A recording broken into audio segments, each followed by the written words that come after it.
යනවා අපි අද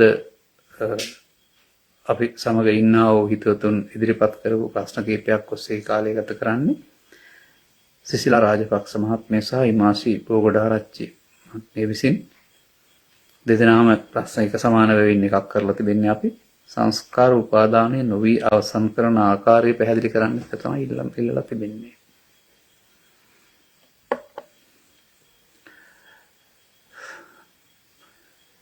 පාසල් අධ්‍යාපනයෙන් හෝ දහම් පාසල් අධ්‍යාපනයෙන් බුදු සමය දැනගත්තත් සාමාන්‍ය බණ අහලා තිබුණත් මේ සංස්කාර වල තිබෙන තත්ත්වය පිළිබඳ අපට සාමාන්‍ය සමාජ දැනුමක් තිබුණේ නැහැ. මටවත් තිබුණේ නැහැ.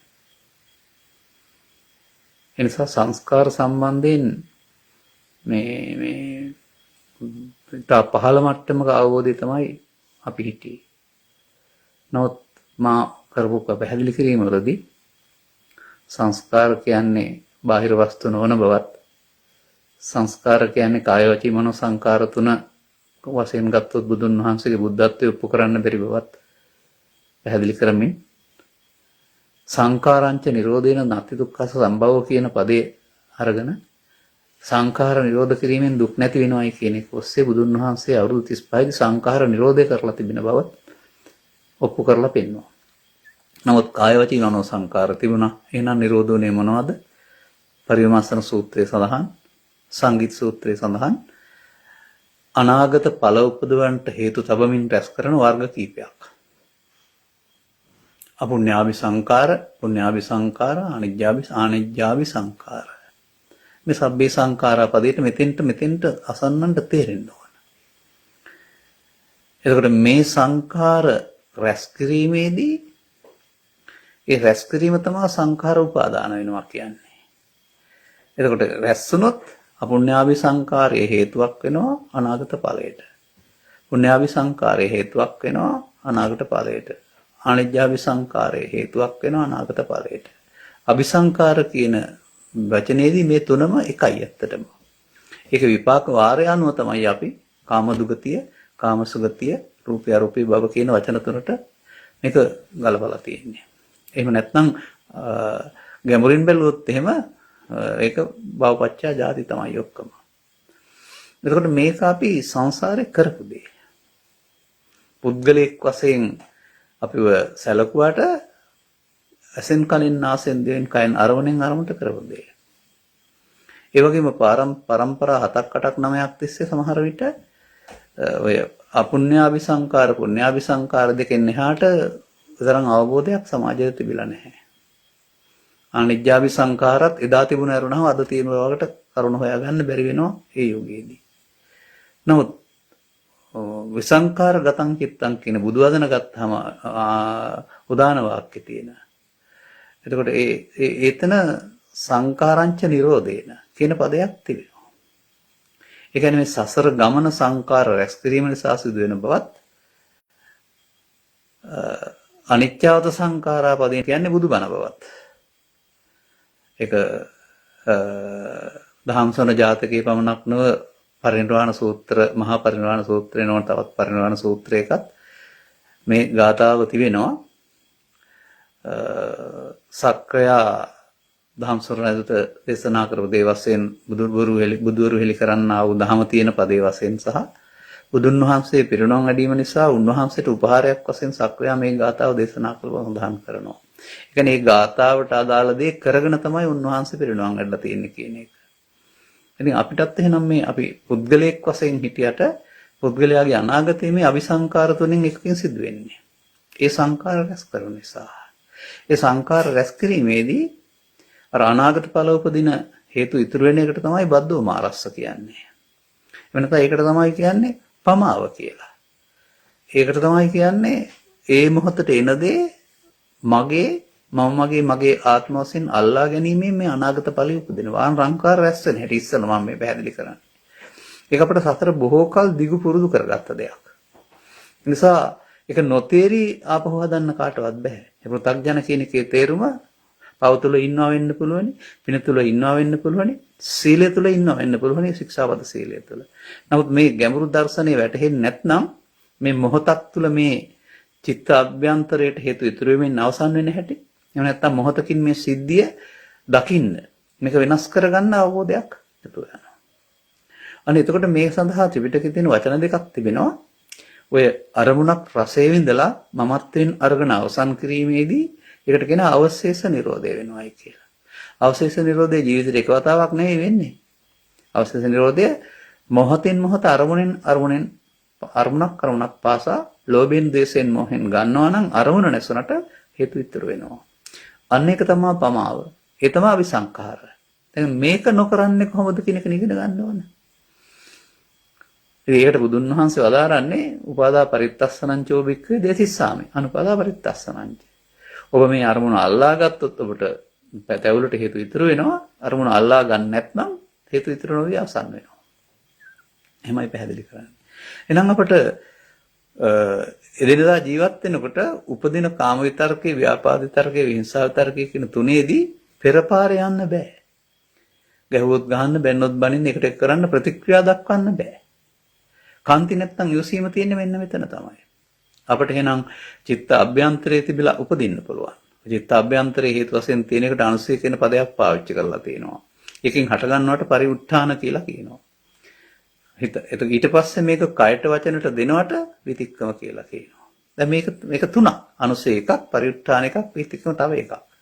නමුත් අපිට වීරියෙන් පුළුවන්කමක් තියෙනවා අනුසයෙන් පරිඋත්ථාන වෙනකොට විතික්කම නොකර ඉන්න. අන්න නොකිරීම කියන්නේ ඒක තමයි. අවේරේනච සම්මන්ති අක්කෝදේන ජිනේ කෝදං නොකරන්නේ කොහොමද කියලා. දැන් සාමාන්‍යයෙන් ගම්මද විහාරේ නම් ඕක කියන්නේ හිතට ආපුවම කිව්වා කියලා හිතා ගන්න කියන්නේ නැහැ කියලා පාලනය කර ගන්නවා. ඒ පුතක් යන මට්ටමේදී. අන්න එහෙමනම් ලෝභක්ඛය, ද්වේෂක්ඛය, මෝහක්ඛය වෙන්න. දැන් මේ සංඛාර නිරෝධ වෙනවා කියන පෙන්නන්නේ. තවත් පෙළකින් මම ඉදිරියට පෙන්නන්නම් මෙතන ඔක්කොම ගන්නේ නැතුව. එතකොට එහෙනම් අපට පුරුද්දක් ඇති කරගන්න වෙනවා වර්තමාන මොහොත අනාගත ඵලයට හේතුවක් ඉතුරු නොකර අවශේෂ නිරෝධය වෙනකොට නිර්වශේෂ නිරෝධයට හුරු වෙන්න වෙනවා. එක දවසකින් නෙවෙයි ටිකෙන් ටික. අන්න එතකොට තමයි මේ අහපු ප්‍රශ්නෙට උත්තරේ හරියන්නේ. සංඛාර නිරෝධ වෙන්නට සතිය තියෙන්න ඕන. අර මම සංඛාරයේ මමත්වයෙන් අරගෙන ප්‍රතික්‍රියා දක්වන්න නොයන්න. ගහ ගන්න, බැන ගන්න, කපා ගන්න, කොටන්න, එකට එක කරන්න නොයන්න. ඒක එතන එහෙම තිබුණොත් හේතු ඉතුරුයි අවසන් වීම වෙනකොට හේතු ඉතුරු නොකර අවසන් කරන්න. මේක තමයි අතහරිනවයි කියලා කියන්නේ ඇත්තටම. ඔබ බාහිර දේවල් අතහැරීමක් නෙමෙයි පෙන්වන්නේ. අන්න මේ தත්ත්වය ධර්ම ශ්‍රවණය තුළ තේරුම් ගන්න ඕන. මේ අපි කතා කරන සුළු වේලාවක් තුළ මේක කරන්න පැහැදිලි කරන්න කල් මදි විතරම් ඉදිරියටත් අපි පැහැදිලි කරනවා. ඒ නිසා ධර්මදේශනා මගින් Taman මේ කටයුත්ත කරමින් හිටපු ආකාරය. අවශේෂ නිරෝධය අරමුණෙන් අරමුණට කරමින් පු탁ජන භාවය තුළ හිටපු ආකාරය. පු탁ජන භාවයෙන් අත මිදෙනකොට නිර්වශේෂ නිරෝධයේ මාර්ගයට එන්න පුළුවන් බව පු탁ජන මට්ටමේදී නිර්වශේෂ නිරෝධය කරන්න බෑ. ඒ සදහම් වැටහීම තුළ තමයි මේ බුදුන් වහන්සේ වදාළ මේ නිකලස්සන මඟ තිබෙන්නේ. ඒ නිසා ඒක අර හේතු ඉතුරුයි අවසන් වෙන එක. අවශේෂ නිරෝධයේ හේතු ඉතුරු නොකර වර්තමාන මොහොත මිය යන්න ඕන. අන්නේ ඒ සිද්ධිය මුල් කොටගෙන තමයි මම අපිට පැහැදිලි කරන්නේ මේ අරමුණ හේතු ඉතුරුයි අවසන් වෙනකොට ඒක නිත්‍ය සුඛාත්ම කොට ගැනීම කියලා.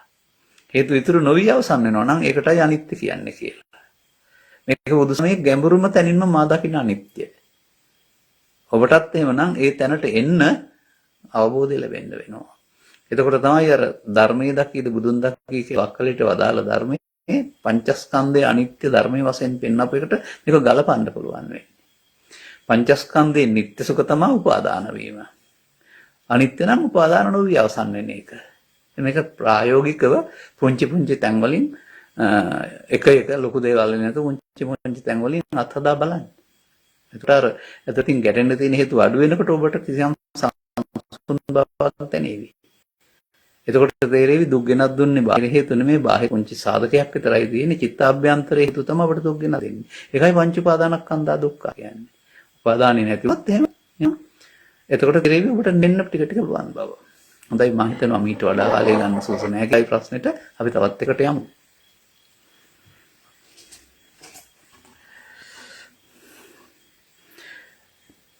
මේකේ නමක් සඳහන් වෙන්නේ අප ලෝභ දේශ මොහ වශයෙන් නොගත යුත්තේ ආයතන මගින් එන අරමුණද පංචස්කන්ධයද කියලා ප්‍රශ්නයක් අහලා තිබෙනවා. මේ දෙක ගලප ගන්න. ආයතන මගින් එන අරමුණ තමයි අරමුණ තමයි රූප වේදනා සංඥා සංකාර පහට බෙදන්නේ. අරමුණ රූප ආරම්මණය, වේදනාවෙන් විඳීම, සංඥාවෙන් හැඳිනීම, සංකාරයෙන් ඇලීම ගැටීම, විඥාණයෙන් ඒ සියල්ල දැන ගැනීම. එතකොට කනෙන් ආවත් නාසයෙන් ආවත් අන්නේ ආරම්මණය තුල තමයි මේ රූප වේදනා සංඥා සංකාර පහට ගන්න. ආරම්මණය වෙදෙන ආකාරයෙන්. ඉතින් එහෙමනම් අපිට අරමුණ කියලා කියන්නෙම ඒක විඳිනකොට රූප වේදනා සංඥා සංකාර පහ පහළ වෙලා. එහෙනම් තේරුම් ගන්න ඕන කාරණාව මෙතන අහලා තියෙන ආකාරයට ලෝභ දේශ වශයෙන් නොගත යුත්තේ ආයතන මගින් එන අරමුණද පංචස්කන්ධයේද? අරමුණ පංචස්කන්ධේ බවට පත් වෙනවා. එහෙනම් ලෝභ දේශ වශයෙන් ගත්තොත් හේතු ඉතුරු වෙලා අවසන් වෙනවා. ඒකට නොයන්ට අපට සිහිය තියෙන්න වෙනවා. ඒකයි අල්ලා නොගැනීමෙන් අවසන් කිරීම කියලා කියන්නේ. එතකොට අරමුණ තමයි පංචස්කන්ධය කියන්නේ පංච උපාදානස්කන්ධය කියන්නේ අරමුණේ විග්‍රහය. එතකොට එහෙනම් අරමුණ තුල තමයි අරමුණු විදර්ශනාව කියන්නේත් අන්න ඒකයි. අරමුණ තමයි විදර්ශනා කරන්න. ඒ අරමුණ තුල අරමුණු මේ පංචස්කන්ධය කියන්නේ අරමුණ විදර්ශනා නොවනොත් පංච උපාදානස්කන්ධය වෙලා අවසන් වෙනවා. විදර්ශනා වෙනොත් උපාදාන නොවි අවසන් වෙනවා. ඒක තරමක් සියුම්ම තේරුම් ගැනීම තුළ 100%ක් වරණෝ එකක් දෙකක් වලින් අනුගම ප්‍රතිපදාවකට යාම තුළ තමයි මේක අභ්‍යාසයක්. මේක තමයි භාවනා අභ්‍යාස කියලා කියන්නේ.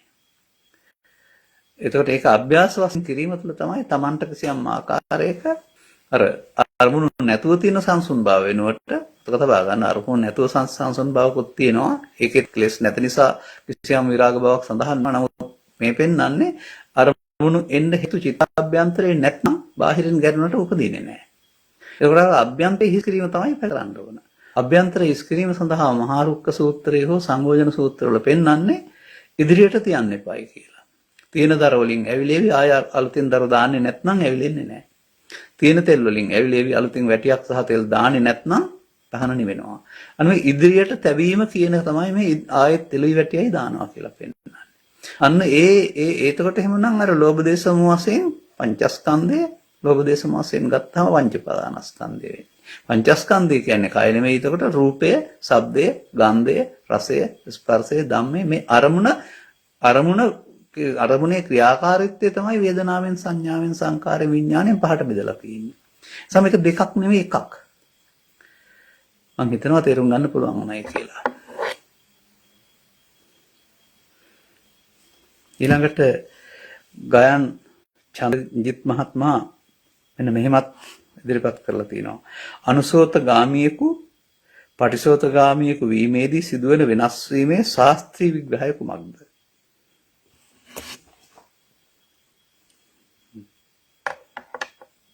මේ කතා කරන්නේ ආර්ය සහ පෘථග්ජන භාවය අතර පරතරය. ස්ත්‍රී පුරුෂ ගිහි පැවිදි ભેදෙන්තරව පංචශීලයේ සිට උපසම්පදා සීලය දක්වාම කෙනෙකුට පෘථග්ජන භාවය තුළ සිල්වත් වෙන්න පුළුවන්, පුණ්‍ය කර්මයන් කරන්න පුළුවන්.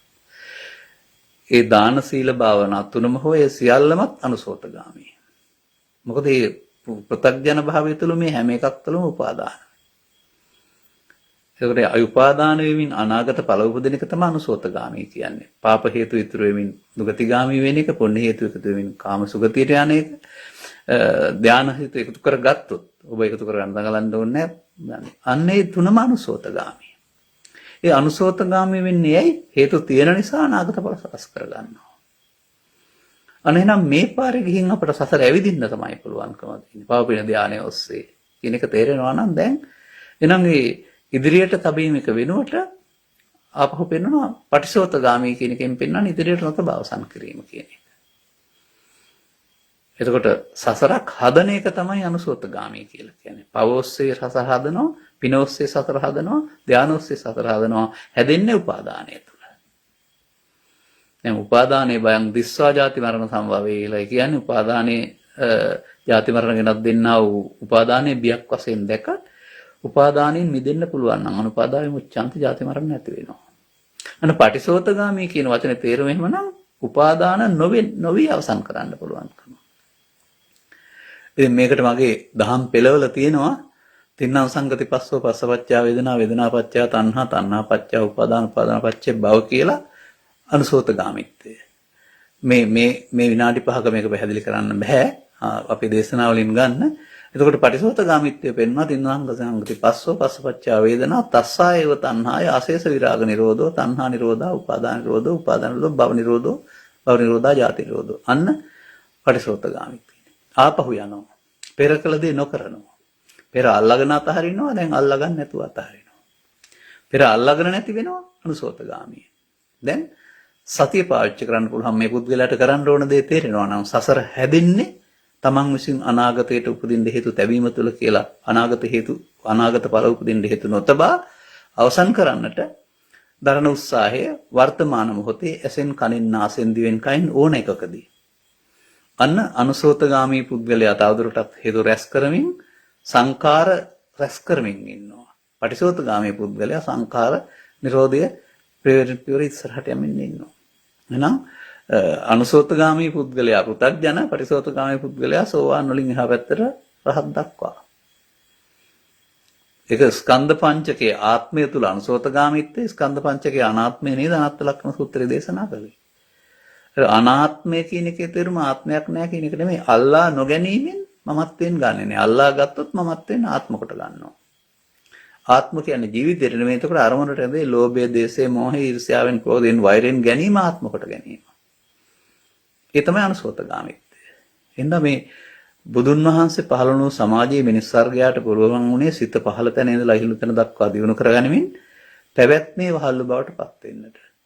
සසර හදන්න ඇරුණාම සසරෙන් මිදෙන්න බැරි වුණා. ඒ හේතුව සද්ධර්මයේ නම් මොදයක් ඒ සතර හදන පාරේ නැහැ. කෙලස් ඈත් කිරීම යටපත් කිරීම. ඒ සඳහා තථාගතයන් වහන්සේ අනිත්‍ය මුල් කොටගත්ත, ත්‍රිලක්ෂණය මුල් කොටගත්ත, පටිච්චසමුප්පාදේ නිරෝධය මුල් කොටගත්ත, චතුස්සත්‍ය මුල් කොටගත්ත, සතිපට්ඨානය මුල් කොටගත්ත, කර්මක්ෂය කිරීමේ කර්මය මුල් කොටගත්ත, මරණ සතිය මුල් කොටගත්ත. තව තියෙනවා ඉතින්. පිළිවෙතක්, දහම් පිළිවෙතක් දේශනා කළා. මේ එකකින් ඔබට වැටහෙන්න ඕන මේක වුණාම මේ ඇතිකල්ලි මේ වේ මේ නැතිකල්ලි මේ නොවේ කියන එක තේරුම් අන්නේ දෙකම තමයි වෙනස. මේ ඇතිකල්ලි මේ වේ අනුසෝතගාමී, මේ නැතිකල්ලි මේ නොවේ එක කරනකොට පටිසෝතගාමී. මේ සද්ධර්මයේ වටහා ගැනීම තුළ තමයි මෙතෙන්දි මට තේරෙනවා එක එක භාවනා නැහැ ඔක්කොටම එකයි තියෙන්නේ කියන්නේ.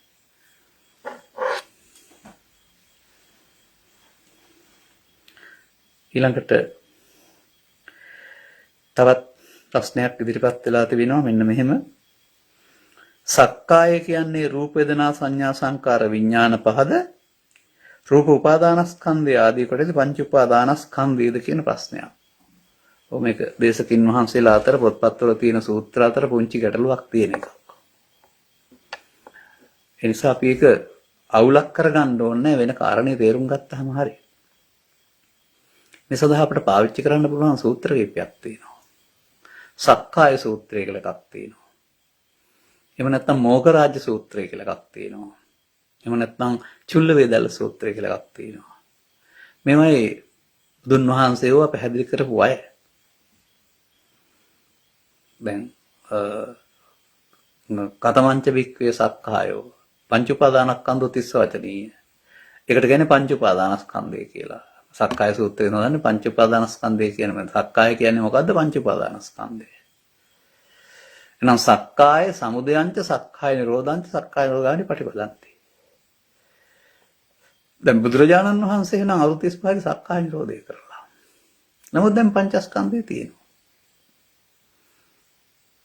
එතකොට නම් පංචස්කන්ධය සක්කායට අයිති නෑ කියලා හැම ගන්න වෙනවා. ඒ වගේම සමථනිකායේ ගිලාන කියන සූත්‍රයේ පෙන්නනවා බුදුන් වහන්සේ ප්‍රඥාවන්ත උපාසකතුමා සසර අතහරින්න යන වෙලාවට රූපී අරූපී ධානය කරේ හිත ඇද ගත්තොත් ඒකටත් ඇලෙන්න එපා. ඒකේ සක්කාය තියෙනවා. රූපී අරූපී බඹතල වල සක්කාය තියෙනවා. ඒ සක්කාය තියෙනවා කියන එකේ තේරුම මේකයි තියෙනවා කියන එක නෙවෙයි නේද? පංච උපාදානස්කන්ධය තියෙනවා කියන එක. එහෙනම් මේ සක්කාය කියන්නේ පංච උපාදානස්කන්ධය. එතකොට අක්කාය දිට්ඨි කියන්නේ දිට්ඨිය කැඩෙනවා කියන්නේ උපාදානය කැඩෙනවා කියන එක නේ. දැන් අර ධම්මදින්නාගේ පැහැදිලි කිරීමෙත් පවතිනවා. සක්කාය කියන්නේ මොකද්ද කියලා අහපුවාම මේ රූප වේදනා සංඥා සංකාර පහට පංච උපාදානස්කන්ධය හටගන්න හේතු වෙන කරුණු පහට සක්කාය වෙනවා කියලා තමයි සිංහලෙන් පැහැදිලි කරන්නේ. දැන් බුදුරජාණන් වහන්සේට සක්කාය උපාදානය අයින් වුණා නම් ඉදිරියට සක්කාය නම් පංචස්කන්ධය තියෙනවා. සක්කාය තියෙනවා දිට්ඨිය නෑ කියලා එහෙනම් තේරුම් ගන්න ඕන. එහෙම නැත්නම් තේරුම් ගන්න ඕන සක්කාය කියන්නේ පංච උපාදානස්කන්ධයට. එහෙනම් බුදුන් වහන්සේ අවුරුදු 35 දී සක්කාය නිරෝධ කරලා දැන් ජීවත් වෙලා තියෙනවා. එහෙමයි තේරුම. ඒ කියන්නේ මේක සක්කාය දිට්ඨි කියන වචන දෙක පංචස්කන්ධේ පංච උපාදානස් කියන වචන ආශ්‍රයෙන් පුංචි වෙනස්කම් ටිකක් තියෙනවා සූත්‍රවල. ඒ වචනය අල්ලගෙන අපි හරම කරන්න මේ අවශ්‍ය වෙන්නේ. දැන් උපාදානය තුල තමයි අපාය දිවි ලෝකේ බ්‍රහ්ම ලෝකේ සකස් වෙන්නේ. එහෙනම් මේ සක්කාය සමුදයගාමී ප්‍රතිපදාව තමයි එහෙනම් පවපින ධානය ඔස්සේ අපි ඉන්නේ. එහෙනම් උපාදානයෙන් මිදෙනකොට සක්කාය නිරෝධය. එහෙනම් සක්කාය කියන්නේ පංච උපාදානස්කන්ධේ උපාදානයෙන් මිදෙනකොට උපාදානෙ නැති වුණාම පංචස්කන්ධේ පවතිනවා. ජීවත් වෙන්න. එහෙමයි තේරුම් ගන්න ඕන. නිසා මේ වචන ඔය ත්‍රිපිටකය තුල එක් අය පරිවර්තනය කරන්න යාම තුළ කියන්නේ යම් කාණ්ඩ වශයෙන් මේවා පරිවර්තනය කරලා තිබෙන්නේ. උන්වහන්සේලාගේ දැනුමට අනුව පුංචි වෙනස්කම් මේවා ඇති වෙනවා. ඉතින් මේ වචන ඔස්සේ අපි හරම කරන්න නෙමෙයි අවශ්‍ය වෙන්නේ මේක මේ අපි ළඟ තියෙන දෙයක් නේ. පංචස්කන්ධය කියන්නේ මම කියන්නේ ධර්මයේ අටුවාව කියලා. පංච උපාදානස්කන්ධය කියන්නේ බුදුන් වහන්සේ ධර්ම දේශනා කළා වූ අටුවාව. අර්ථ විග්‍රහය ඒක තුළ තේරුම් ගත්තා මේක අපි ළඟ සිදුවෙන දෙයක්. එතකොට දුක ගෙනත් දෙන්නේ උපාදානයෙන් නම් උපාදානෙන් මිදුණාම දුක නැහැ කියන එක තේරුම් ගන්න ඕනේ. උපාදානයේ පංච උපාදානස්කන්ධය උපාදාන නැත්නම් පංචස්කන්ධය. එතකොට එහෙනම් පංච උපාදානස්කන්ධය පංචස්කන්ධයටපත් කිරීමේදී උන්වහන්සේ සංඛාරයෙන් මිදුණා. අபிසංඛාරයෙන් 35 දී. අපටත් එනම් උපාදානස්කන්ධ දුක් ගෙනත් දෙනවා. ඒක උපාදානෙන් මිදෙනකොට තේරෙවි එතනම තියෙන නිවීමක් කියලා. ඒක ක්‍රමික ප්‍රතිපදාවක්. දිගු වශයෙන් අනුගමනය කරලා. ඒ නිසා ඒක වෙලෙහි තේරුම් ගන්න එපමණයි අවශ්‍ය වෙන්නේ කියන එක මා කියන්න කැමතියි.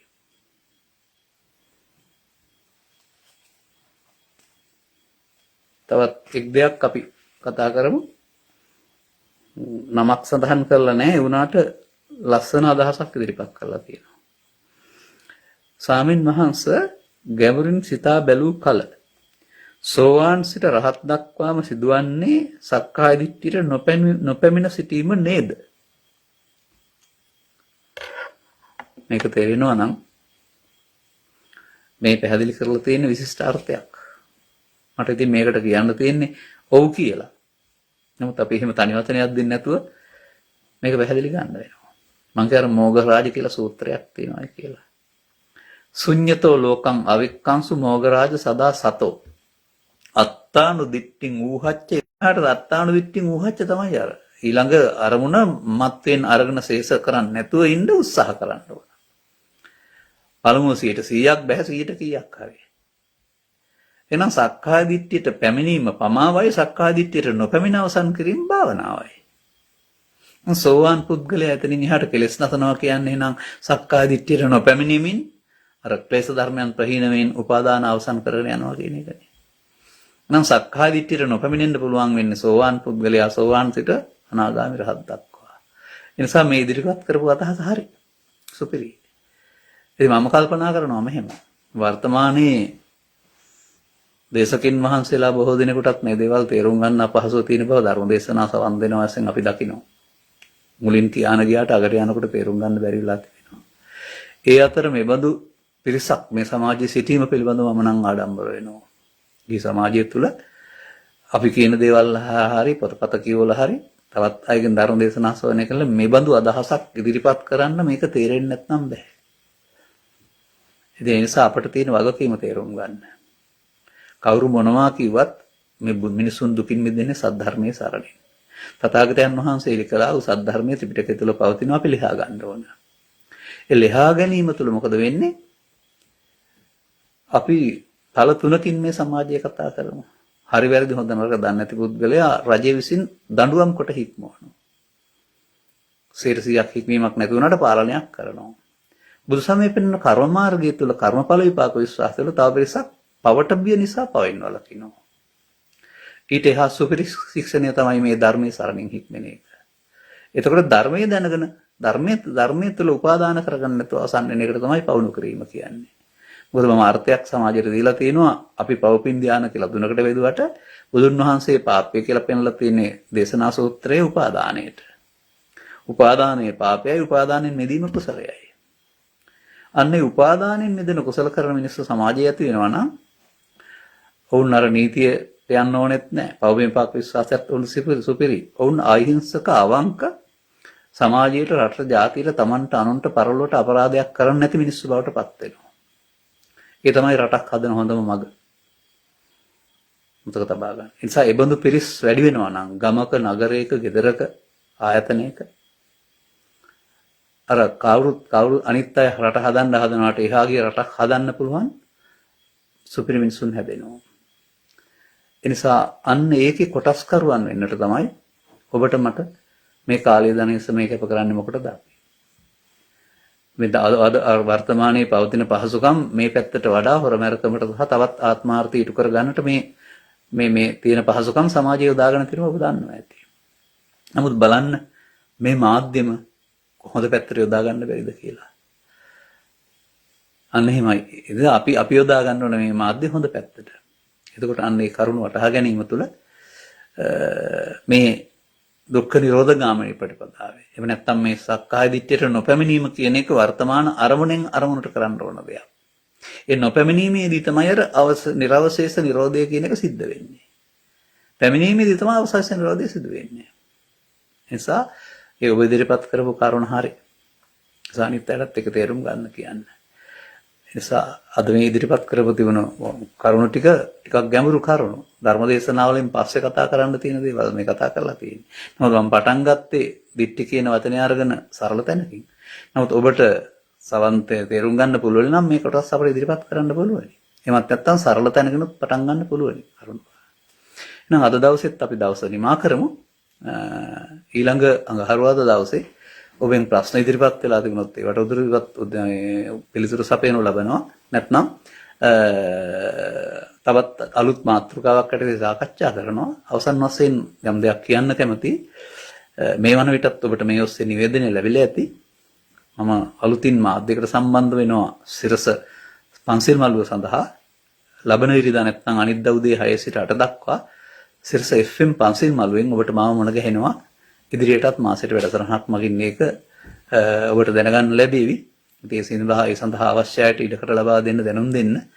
ඒකත් තවත් මෙහෙවරක් වෙනවා එතකොට. හොඳයි එහෙනම් ධර්මයේ තේරුම් අරගෙන තිරුවන් සරණ කරගන්න ලැබේවායි කියලා ප්‍රාර්ථනා කරනවා.